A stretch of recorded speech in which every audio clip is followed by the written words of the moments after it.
Hello my dear friends, welcome back to marine designs. ഇന്ന് ഞാനൊരു fish cut സ്കേർട്ടിൻ്റെ കട്ടിങ്ങും സ്റ്റിച്ചിങ്ങും വീഡിയോ ആയിട്ടാണ് വന്നിരിക്കുന്നത്. ഫിഷ് കട്ടായിട്ട് ബോഡി ഷേപ്പിൽ തന്നെയുള്ള ഫുൾ ലെങ്ത്തിലുള്ള ഒരു സ്കേർട്ടാണ്. അതിനൊരു ക്രോപ്പ് ടോപ്പ് നെറ്റിൻ്റെ പ്രിൻസസ് കട്ടിലാണ് ചെയ്തിരിക്കുന്നത്. പ്രിൻസസ് കട്ട് ക്രോപ്പ് ടോപ്പൊക്കെ ഇതിനു മുമ്പ് ഞാൻ വീഡിയോ ചെയ്തിട്ടുണ്ട്. കാണാത്തവരുണ്ടെങ്കിൽ ഒന്ന് പോയി കണ്ടു നോക്കണം കേട്ടോ. അപ്പോൾ നമുക്ക് സ്കേർട്ടിൻ്റെ കട്ടിങ്ങിലേക്കും സ്റ്റിച്ചിങ്ങിലേക്കും കിടക്കാം.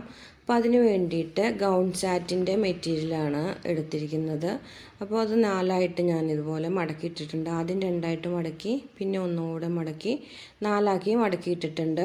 അപ്പോൾ അതിന് നമുക്ക് താഴെ ഭാഗത്ത് കാലിൻ്റെ ഭാഗത്ത് എത്രയാണോ വിഡ്ത്ത് വേണ്ടത് അത് കണക്ക് കൂട്ടിയാണ് 4ആയിട്ട് മടക്കിയിട്ടേക്കുന്നത്. അപ്പോൾ വിഡ്ത്തായിട്ട് ഞാനൊരു 17 ഇഞ്ച് 4ആയിട്ട് മടക്കിയിടുമ്പം 17 ഇഞ്ച്, അതായത് ഫ്രണ്ടിൽ 34 ബാക്കിൽ 34 അങ്ങനെയാണ് മടക്കിയിട്ടിരിക്കുന്നത്. ഇനി നമുക്ക് നമ്മുടെ വേസ്റ്റിൻ്റെ അളവ് അരഭാഗത്തെ വണ്ണം എത്രയാണോ അതിൻ്റെ 4/1 ഇവിടെ അടയാളപ്പെടുത്തി കൊടുക്കണം. 28-28.5 ഇഞ്ചൊക്കെയാണ് വേസ്റ്റിൻ്റെ അവിടുത്തെ വണ്ണം. അപ്പോൾ ഞാനതിൻ്റെ പകുതി കണ്ടിട്ട് അതിൻ്റെ പകുതിയും കൂടെ കണ്ട് അടയാളപ്പെടുത്തി കൊടുക്കുന്നുണ്ട്. 7.25 ഇഞ്ചാണ് ഞാനിവിടെ അരവണ്ണം അടയാളപ്പെടുത്തി കൊടുത്തത്. പിന്നെ അതിനൊരു തയ്യൽ തുമ്പായിട്ടൊരു 3/4 ഇഞ്ച് മാർക്ക് ചെയ്യുന്നുണ്ട്. പിന്നെ നമ്മുടെ ബട്ടക്സിൻ്റെ ഭാഗത്തത്തെ വണ്ണം അളവെടുക്കണം. അവിടെ എനിക്ക് 36 ഇഞ്ചാണ് കിട്ടിയത്. അപ്പോൾ അതിൻ്റെ 4/1 9 ഇഞ്ച് ഞാനിവിടെ അടയാളപ്പെടുത്തി കൊടുക്കുന്നുണ്ട്. അതുപോലെ തന്നെ ആ ലെങ്ത്ത് ഉണ്ടല്ലോ, ക്രോച്ച് ഏരിയയുടെ ലെങ്ത്ത് ഒരു 12 ഇഞ്ചാണ് ഞാൻ കൊടുത്തത്. അപ്പോൾ നമുക്ക് സീറ്റിൻ്റെ ഇറക്കം എത്രയാണോ വരുന്നത് അത് അളന്നെടുത്ത് നമുക്ക് മാർക്ക് ചെയ്തെടുക്കാം കേട്ടോ. അതുപോലെ തന്നെ 9 ഇഞ്ചിൻ്റെ അവിടെ ഞാൻ 3/4 ഇഞ്ച് തയ്യൽ തുമ്പ് ആഡ് ചെയ്തിട്ട് മുകളിൽ നമ്മൾ ആ തയ്യൽ തുമ്പ് മാർക്ക് ചെയ്തതിലേക്ക് വരച്ചെടുക്കുന്നുണ്ട്. പിന്നെ ഇനി മുട്ടിൻ്റെ ഇറക്കം, ഈ ലെങ്ത്ത് മുട്ട് വരെയുള്ള ലെങ്ത്ത് ഇവിടെ 21 ഇഞ്ചാണ്. ആ ലെങ്ത്ത് ഞാൻ അടയാളപ്പെടുത്തി എടുക്കുന്നുണ്ട്. അവിടെ നമ്മുടെ ബട്ടക്സിൻ്റെ അവിടുത്തെ വണ്ണത്തേക്കാൾ 1 ഇഞ്ച് കുറച്ച് 8 ഇഞ്ച് മാർക്ക് ചെയ്യുന്നുണ്ട്. അതുപോലെ തന്നെ തയ്യൽ തുമ്പും മാർക്ക് ചെയ്യുന്നുണ്ട്. നമുക്ക് ടോട്ടൽ ലെങ്ത് എത്രയാണോ വേണ്ടത് അത്രയും തന്നെ ഇവിടെ അടയാളപ്പെടുത്തി കൊടുക്കുന്നുണ്ട്. അപ്പോൾ ലെങ്ത്ത് ഞാൻ തയ്യൽ തുമ്പൊന്നും എക്സ്ട്രാ മാർക്ക് ചെയ്യുന്നില്ല. അരഭാഗത്തേക്ക് ഒരു പടി എക്സ്ട്രാ 1 ഇഞ്ച് വരുന്നുണ്ട്. അപ്പോൾ തയ്യൽ തുമ്പ് എക്സ്ട്രാ മാർക്ക് ചെയ്യേണ്ട കാര്യമില്ല. പിന്നെ താഴെ ഭാഗം മടക്കി അടിക്കുകയല്ല ചെയ്യുന്നത്. അത് ഞാൻ ഒരു പടി വെച്ച് മടക്കി ഉള്ളിലേക്ക് വേറെ പടി വെച്ച് അടിക്കുകയാണ് ചെയ്യുന്നത്. അപ്പോൾ ഇവിടെ അരഭാഗത്തെ വണ്ണത്തിൻ്റെ 4/1 പ്ലസ് തയ്യൽ തുമ്പ്, അതുപോലെ ബട്ടക്സിൻ്റെ അവിടുത്തെ വണ്ണം അതിൻ്റെ 4/1 പ്ലസ് തയ്യൽ തുമ്പ് ആഡ് ചെയ്തു. ആ പോയിൻറ്റുകൾ തമ്മിൽ മാർക്ക് ചെയ്തു. പിന്നെ നീ ലെങ്ത് മുട്ടിൻ്റെ അവിടം വരെയുള്ള ലെങ്ത് അടയാളപ്പെടുത്തി. അതുപോലെ ബട്ടക്സിൻ്റെ അവിടെ എടുത്തതിനേക്കാൾ 1 ഇഞ്ച് കുറച്ച് മുട്ടിൻ്റെ ആ ഭാഗത്തെടുത്ത് ഷേപ്പ് ചെയ്തെടുത്തു.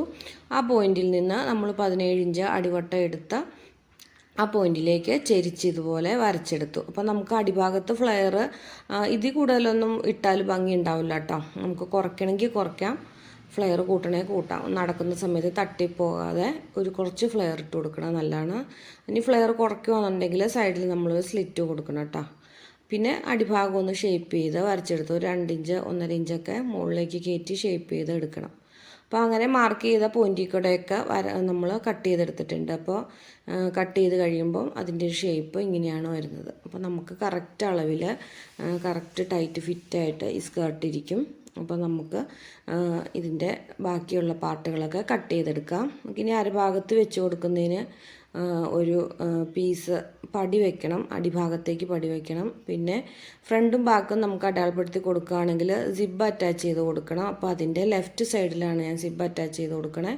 അപ്പോൾ നമുക്ക് സിബിന് എത്ര ലെങ്ത്ത് വേണം, ഒരു 7-8 ഇഞ്ച് ലെങ്ത്ത് വരെയൊക്കെ നമുക്ക് സിബ് ഇട്ട് കൊടുക്കുക. അപ്പോൾ ആ ഭാഗം ഒന്ന് അളന്ന് നമുക്കൊന്ന് മാർക്ക് ചെയ്തിടാം. അപ്പോൾ സിബ് അറ്റാച്ച് ചെയ്യുന്ന സമയത്ത് ലെഫ്റ്റ് സൈഡിൽ സിബ് കൊടുക്കാതിരിക്കും ഭംഗി, നമുക്ക് സിബ് ഇടാനും ഊരാനും ഒക്കെ എളുപ്പത്തിന്. പിന്നെ ഇതിന് ഞാനൊരു ലൈനിങ് കൊടുക്കുന്നുണ്ട്. ഒരു കോട്ടൺ ലൈനിങ് ആണ് എടുത്തത്. മീറ്ററിന് 40 രൂപയുള്ള കോട്ടൺ ലൈനിങ് ആണ് എടുത്തത്. അപ്പോൾ അത് ഞാൻ നമ്മുടെ ടോട്ടൽ ലെങ്ത്തിനേക്കാളും ഒരു 2 ഇഞ്ചോളം ലെങ്ത്ത് കുറച്ചാണ് കട്ട് ചെയ്ത് എടുത്തത്. അപ്പോൾ നമുക്ക് സൈഡെല്ലാം ഫുൾ അതേ അളവിൽ തന്നെ എടുത്തിട്ട് താഴ്ഭാഗം കുറച്ച് ലെങ്ത്ത് കുറച്ചെടുത്തു. പിന്നെ അതിൻ്റെ അടിഭാഗം ഒന്ന് ചെരിച്ച് ഷേപ്പ് ചെയ്തെടുക്കുന്നുണ്ട്, സൈഡ് തൂങ്ങിപ്പോകാതിരിക്കാനാണ് കേട്ടോ. പിന്നെ ഇനി നമുക്ക് ഇതിൻ്റെ പടിയാണ് കട്ട് ചെയ്തെടുക്കാനുള്ള അരഭാഗത്ത് വയ്ക്കാനുള്ള പടി ഞാനൊരു 3.5 ഇഞ്ച് വീതിയിലാണ് എടുത്തത്. അതുപോലെ നമുക്ക് അരയുടെ അളവുണ്ടല്ലോ, അതിനേക്കാളും ഒരു 2 ഇഞ്ച് 2.5 ഇഞ്ചൊക്കെ എക്സ്ട്രാ കൂട്ടിയിടാം. സൈഡ് നമുക്കൊന്ന് ഫോൾഡ് ചെയ്ത് കൊടുക്കണം. അത് സ്റ്റിച്ച് ചെയ്യുന്ന സമയത്ത് കാണിച്ചു തരാം കേട്ടോ. അപ്പോൾ അതിന് വേണ്ടുന്ന ലൈനിങ്ങും ഞാൻ കട്ട് ചെയ്തെടുത്തു. അതുകൊണ്ട് ക്യാൻവാസ് ഒന്നും എടുത്തില്ല. കോട്ടൺ ലൈനിങ് ആയതുകൊണ്ട് അത്യാവശ്യം ഒരു പശയുണ്ട്, അതുകൊണ്ട് വേറെ ഞാൻ എടുത്തില്ല. പിന്നെ ഇനി നമുക്ക് അടിഭാഗത്ത് ഞാൻ ആ മടക്കി അടിക്കുകയല്ല ചെയ്യുന്നത്, ഒരു പടി വെച്ച് ഉള്ളിലേക്ക് അടിക്കുകയാണ് ചെയ്യുന്നത്. അപ്പം നമുക്ക് അടിഭാഗം നല്ല ഫിനിഷായിട്ട് നല്ല അടിപൊളിയായിട്ട് കിടക്കും. അതുകൊണ്ട് ഞാനൊരു 3 ഇഞ്ച് വീതിയിൽ അടിഭാഗത്തെ ഫ്ലെയർ 17 ഇഞ്ചായിരുന്നല്ലോ, ആ അളവിൽ തന്നെ ഒരു മെറ്റീരിയൽ കട്ട് ചെയ്തെടുക്കുന്നുണ്ട്. നമ്മുടെ സാറ്റിൻ്റെ തന്നെ ബാക്കി വന്ന ഭാഗത്തു നിന്നുള്ള മെറ്റീരിയൽ കട്ട് ചെയ്തെടുക്കുന്നുണ്ട്. പിന്നെ നമുക്ക് സ്റ്റിച്ചിങ്ങിലേക്ക് കടക്കാം. ആദ്യം സ്റ്റിച്ച് ചെയ്യുമ്പോൾ നമുക്ക് ആദ്യം തന്നെ ലൈനിങ്ങിൻ്റെ അടിഭാഗം മടക്കിയടിച്ച് കൊടുക്കുക. അപ്പോൾ നമുക്ക് സൈഡൊക്കെ നല്ല പീസുമായിട്ട് ഒരുമിച്ച് വെച്ചാണ് സ്റ്റിച്ച് ചെയ്തെടുക്കുന്നത്. അപ്പോൾ അതുകൊണ്ട് നമുക്ക് ലൈനിങ്ങിൻ്റെ അടിഭാഗം ആദ്യം തന്നെ സ്റ്റിച്ച് ചെയ്തെടുക്കാം. ഡബിൾ ഫോൾഡ് ചെയ്ത് 2 പീസും നമുക്ക് സ്റ്റിച്ച് ചെയ്ത് എടുക്കാം. അപ്പോൾ ഇവിടെ 2 പീസും എടുത്തിട്ടുണ്ട്. ഇനി നമുക്ക് ഇതിൻ്റെ സ്കേർട്ട് പോർഷൻ്റെ സൈഡ് ഭാഗം ജോയിൻ ചെയ്തെടുക്കണം. അപ്പോൾ സ്കേർട്ട് പോർഷൻ്റെ നല്ല വശവും ചേർത്ത് വെച്ചതിന് ശേഷം അതിൻ്റെ മുകളിലേക്കും താഴേക്കും ഓരോ പീസ് വീതം ലൈനിങ് ഇതുപോലെ വെച്ച് കൊടുക്കുക. പിന്നെ ഇതിൻ്റെ റൈറ്റ് സൈഡ് നമുക്ക് സിബ് അറ്റാച്ചിങ് അങ്ങനെയൊന്നുമില്ല, ഫുള്ളായിട്ട് നമുക്ക് ക്ലോസ് ചെയ്ത് അടിക്കാം.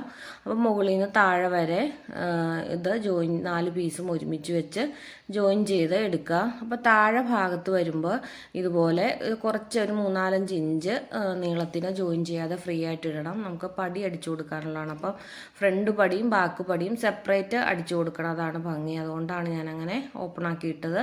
ഇനി നമുക്ക് സിബ് അറ്റാച്ച് ചെയ്യാനുള്ള ഭാഗത്തിൻ്റെ നമ്മളവിടെ ഒരു അടയാളം കൊടുത്തിട്ടുണ്ടായിരുന്നല്ലോ, അവിടെ നിന്ന് തൊട്ട് താഴെ വരെ മറ്റേ സൈഡ് ചെയ്ത പോലെ തന്നെ കുറച്ച് സൈഡ് ഓപ്പണിംഗ് ആക്കി ഇട്ട് കൊടുത്ത് അതും അടിച്ചെടുക്കുക.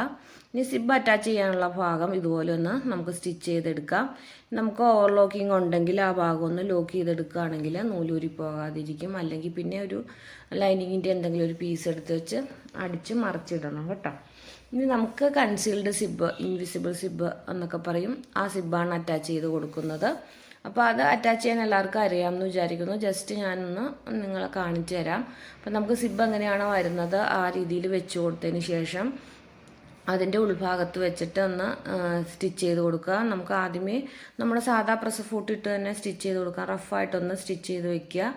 അതിനുശേഷം നമുക്ക് 1 സൈഡ് ഫൂട്ട് മേടിക്കാൻ കിട്ടും. അപ്പോൾ പവർ മെഷീനും അംബ്രല്ല മെഷീനും ഒക്കെ ആ ഫൂട്ട് മാറ്റിയിട്ട് കൊടുക്കാം. സിംഗിൾ മെഷീന് മാത്രം അങ്ങനെ കിട്ടത്തില്ല എന്ന് തോന്നുന്നു. പിന്നെ ഫാഷൻ മേക്കറിലും അങ്ങനെ ചെയ്യാം. അപ്പോൾ അങ്ങനെ നമുക്ക് ആ ഫൂട്ട് മാറ്റിയിട്ട് കൊടുത്തതിന് ശേഷം റഫായിട്ട് അടിച്ചിട്ട് ഇനി ആ സിബിന് ഒരു മടക്കുണ്ട്, ആ മടക്ക് വിടർത്തി വെച്ച് കൊടുത്തിട്ട് ഇതുപോലെ ആ സിബിനോട് ചേർത്ത് വെച്ച് നമുക്ക് സ്റ്റിച്ചാക്കി കൊടുക്കാം. അപ്പം 2 സൈഡ് ഫൂട്ടും മേടിക്കാൻ കിട്ടും കേട്ടോ. അപ്പോൾ ഇനി ഒരു സൈഡ് ഫൂട്ട് തന്നെ ഇട്ട് കൊടുത്തുകൊണ്ട് നമുക്കിതുപോലെ അത് ഒരെണ്ണം മുകളിൽ നിന്ന് അടിക്കുകയാണെങ്കിൽ അടുത്ത സൈഡ് നമുക്ക് താഴെ നിന്ന് അടിച്ചെടുക്കാം. അപ്പോൾ ആ ഒരു സൈഡ് തന്നെ ഫൂട്ട് മതിയാകും. ഇനി അല്ലെങ്കിൽ മുകളിൽ നിന്ന് തന്നെ അടിക്കണം എന്നുണ്ടെങ്കിൽ 2 സൈഡും ഫൂട്ട് മാറ്റിയിട്ട് കൊടുക്കണം. അപ്പോൾ സിബിൻ്റെ പണി കഴിഞ്ഞിട്ടുണ്ട്. അപ്പോൾ ഇതുപോലെ സിബ്ബർ നമുക്ക് ഒരു ചെറിയ ഗ്യാപ്പ് ഉണ്ടാവും, അതിൽ കൂടെ മുകളിലേക്ക് എടുക്കുക. അപ്പോൾ നമ്മുടെ സിബ് ഭംഗിയായിട്ട് തന്നെ അറ്റാച്ച് ചെയ്ത് കൊടുത്തിട്ടുണ്ട്. ഇനി നമുക്ക് അതിൻ്റെ അരഭാഗത്തുള്ള പടി വെച്ച് കൊടുക്കണം. അപ്പോൾ പടിയുടെ ലൈനിങ്ങും നല്ല പീസോടെ ഒരുമിച്ച് വെച്ചതിന് ശേഷം ആദ്യം 1/2 ഇഞ്ച് തയ്യൽ തുമ്പ് ഇട്ട് ഇതുപോലെ ഒന്ന് ചെറുതായിട്ട് മടക്കി അടിക്കണം. ഒറ്റ പ്രാവശ്യം മടക്കിയാൽ മതി. അത് വക്കയേക്കടെ തന്നെ അരികടെ തന്നെ മടക്കി അടിച്ച് കൊടുക്കണം. പിന്നെ സിബ് വെച്ച ഭാഗം നമ്മൾ ഒന്ന് മടക്കി കൊടുത്തതിന് ശേഷം 1 ഇഞ്ച് പടി തള്ളിയിട്ട് കൊടുത്ത് സ്റ്റിച്ചാക്കി കൊടുക്കുക. പടിയുടെ സൈഡ് നമുക്ക് ഫോൾഡ് ചെയ്ത് ഫിനിഷ് ചെയ്തെടുക്കാനുള്ളതാണ്. അപ്പോൾ ചള്ളു വശത്ത് വെച്ച് പടിയുടെ നല്ല വശം ചേർത്ത് വെച്ച് സ്റ്റിച്ചാക്കി കൊടുക്കുക. അതിനുശേഷം നമുക്ക് ഇതിൻ്റെ ഓപ്പോസിറ്റ് എഡ്ജ് വരുമ്പോഴും 1 ഇഞ്ചോളം തയ്യൽ തുമ്പ് എക്സ്ട്രാ ഇട്ട് കൊടുത്ത് വേണം ഫിനിഷ് ചെയ്തെടുക്കാൻ. ഇനി ഇതുപോലെ ഫോൾഡ് ചെയ്തെടുക്കുക. ഉള്ളിലേക്ക് ഫോൾഡ് ചെയ്തതിന് ശേഷം പടി നല്ല വശത്തേക്ക് മറിച്ച് കൊടുത്ത് അരികിക്കടെ തന്നെ സ്റ്റിച്ചാക്കി കൊടുക്കുക. അങ്ങനെ ഫുള്ളായിട്ട് കംപ്ലീറ്റ് ചെയ്തെടുക്കുക. ഇനി ഇപ്പോഴത്തെ ഓപ്പോസിറ്റ് സൈഡ് വരുമ്പോഴും നമ്മൾ 1 ഇഞ്ച് എക്സ്ട്രാ ഇട്ടിട്ടുണ്ടായിരുന്നല്ലോ, അതും ഉള്ളിലേക്ക് ഇതുപോലെ മടക്കി കൊടുത്ത് കംപ്ലീറ്റ് ചെയ്ത് സ്റ്റിച്ചാക്കി കൊടുക്കുക. ഇനി നമുക്ക് ആ പടിയിൽ ഏറ്റവും മുകൾ ഭാഗത്തായിട്ട് സ്കേർട്ടിന് വെക്കുന്ന കൊളുത്തും ഹുക്കും വെച്ച് കൊടുക്കാവുന്നതാണ്. ഇനി നമുക്ക് അടിഭാഗത്തെ പടിയാണ് അടിക്കാനുള്ളത്. അത് ഇതുപോലെ ഒന്ന് ഷേപ്പ് ചെയ്തെടുക്കുക. നമുക്ക് സൈഡ് തൂക്കമൊക്കെ ഉണ്ടെങ്കിൽ അത് നോക്കി കംപ്ലീറ്റ് ആക്കി ഷേപ്പ് ചെയ്ത് വെട്ടിയെടുത്തതിന് ശേഷം നമ്മുടെ പടി അടിക്കാനുള്ള 3 ഇഞ്ച് വീതിയിൽ വെട്ടിയെടുത്ത മെറ്റീരിയൽ എടുത്ത് അരികെ 1 ഇഞ്ച് മടക്കി അടിച്ചു കൊടുക്കുക.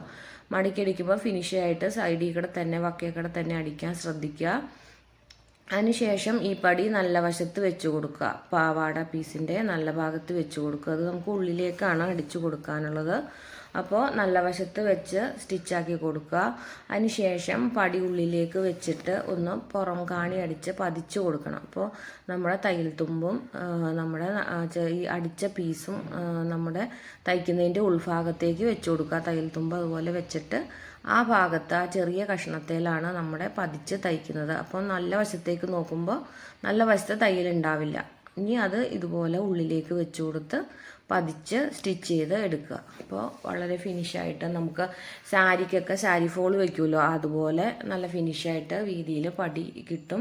അപ്പോൾ സ്കേർട്ട് നല്ല സ്റ്റിഫായിട്ട് നല്ല സ്റ്റേണായിട്ട് നിൽക്കും, നല്ല ഭംഗിയുണ്ടാവും. അപ്പോൾ ഈ സാറ്റിൻ്റെ മെറ്റീരിയൽ ആയതുകൊണ്ട് ചെറിയ ചുളിവ് പോലെ തോന്നുന്നുണ്ട്. പക്ഷേ നമുക്കതൊന്ന് അയൺ ചെയ്ത് എടുത്ത് കൊടുത്തിട്ടുണ്ടെങ്കിൽ നല്ല ഫിനിഷായിട്ട് തന്നെ കിട്ടും കേട്ടോ. ഇങ്ങനെ സ്കേർട്ട് തയ്ക്കുമ്പോൾ പടിയിൽ ചെറിയൊരു ചുളിവ് പോലെ വരുമ്പോൾ നമുക്ക് ചെറിയൊരു ടക്ക് പോലെ ഇട്ട് കൊടുത്താൽ മതി. അത് നല്ല വശത്ത് നമുക്ക് എഫക്റ്റ് ആവില്ല, ഉള്ളിൽ മാത്രമാണ് ചെറിയൊരു ടക്ക് പോലെ കാണത്തുള്ളൂ. അപ്പോൾ 2 ഫ്രണ്ടും ബാക്കും അങ്ങനെ അടിച്ചെടുത്തതിന് ശേഷം ഇതുപോലെ സൈഡ് ജോയിൻ ചെയ്തെടുക്കുക. സൈഡ് ജോയിൻ ചെയ്യുമ്പോൾ 2 സൈഡും ഒപ്പം വരാൻ ശ്രദ്ധിക്കണം. നമ്മൾ ചെയ്യുന്ന എല്ലാം പെർഫെക്റ്റാണ്, തയ്യൽ തുമ്പും കാര്യങ്ങളൊക്കെ കറക്റ്റാണെന്നുണ്ടെങ്കിൽ നമുക്ക് അത് കറക്റ്റായിട്ട് തന്നെ കിട്ടും കേട്ടോ. അപ്പോൾ വളരെ ഈസി ആയിട്ട് എന്നാൽ നമുക്ക് നല്ല മോഡേൺ ആയിട്ടുള്ള ഒരു സ്കേർട്ട് സ്റ്റിച്ച് ചെയ്തെടുക്കാൻ കഴിഞ്ഞിട്ടുണ്ട്. അപ്പോൾ ഇത്രയേ ഉള്ളൂ, വളരെ സിമ്പിളാണ്. വേസ്റ്റിൻ്റെ അളവ്, ഹിപ്പിൻ്റെ അളവ്, നീ ലെങ്ത്ത് ഒക്കെ ടോട്ടൽ ലെങ്ത്ത് അത്ര അളവ് എടുത്തു കഴിഞ്ഞിട്ടുണ്ടെങ്കിൽ നമുക്ക് ഫിഷ് കട്ട് സ്കേർട്ട് ഇതുപോലെ അടിപൊളിയായിട്ട് സ്റ്റിച്ച് ചെയ്തെടുക്കാം. അപ്പം നിങ്ങളെല്ലാവരും ഇതൊന്ന് ട്രൈ ചെയ്ത് നോക്കണം. പിന്നെ ആദ്യമായിട്ടാണ് എൻ്റെ വീഡിയോ ഉണ്ടെങ്കിൽ ഒന്ന് സബ്സ്ക്രൈബ് ചെയ്ത് സപ്പോർട്ട് ചെയ്യണം. അതുപോലെ ലൈക്ക് ചെയ്യാനും കമൻറ്റ് ചെയ്യാനും ഒന്നും മറന്നു പോകരുത്. അതുപോലെ തയ്യൽ ഇഷ്ടപ്പെടുന്ന കൂട്ടുകാരുണ്ടെങ്കിൽ അവർക്കിത് ഷെയർ ചെയ്ത് കൊടുത്ത് സപ്പോർട്ട് ചെയ്യാനും മറന്നു പോകരുത്. അപ്പോൾ ഇതിന് വേണ്ടിയിട്ട് ഞാൻ പ്രിൻസസ് കട്ടിലുള്ള ഒരു ക്രോപ്പ് ടോപ്പാണ് ടോപ്പായിട്ട് ചെയ്തിട്ടുള്ളത്. അപ്പോൾ നിങ്ങൾ ആ വീഡിയോ കണ്ടിട്ടില്ലെങ്കിൽ പോയി കണ്ടു നോക്കണം. അതിൻ്റെ ലിങ്ക് ഞാൻ ഡിസ്ക്രിപ്ഷൻ ബോക്സിൽ കൊടുത്തേക്കാം. അതുപോലെ ഇനി പുതിയ വീഡിയോസും പുതിയ മോഡലുകളൊക്കെ ആയിട്ട് വരുന്നവരെല്ലാവർക്കും bye bye. Thank you for watching.